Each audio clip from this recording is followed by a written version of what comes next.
Okay, on to number 8. Number 8 is only slightly different in that it has sine in it instead of cosine. So it will start with 2 sine of x plus 1 equals 0. We'll solve for sine. Pretty standard there. And sine is y over r. So you do need to, again, memorize that sine equals y over r. You can see the y value right here. And you can see the r value, or radius, right there. Once you have those two things, because you see the radius, you're going to want to go ahead and have a graph of a circle with a radius of 2 centered at the origin there. And here we go. Now, here the y value is -1. That means down 1. X means left and right. Y means up and down. Since it's negative, we go down. If I go down 1 and then over to the circle, I'm looking here and here. Now, here I'm going to draw this wrong, so do not copy this part.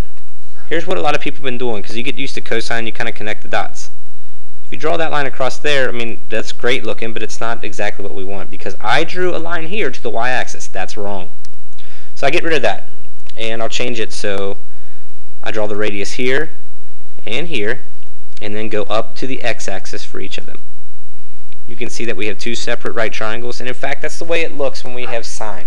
Cosine, they kind of look like two triangles stacked on top of each other. These two almost point at each other, and they only touch at the origin there, and that's okay. But I put a -1 here and here because it's a y value. I know that the radius was 2 here and here. That's going to leave me with square root of 3 up here.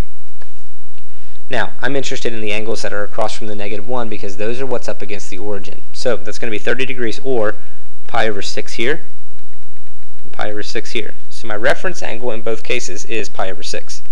Now, the first angle I come to as I go around counterclockwise is that one, a little bit more than a half of a circle.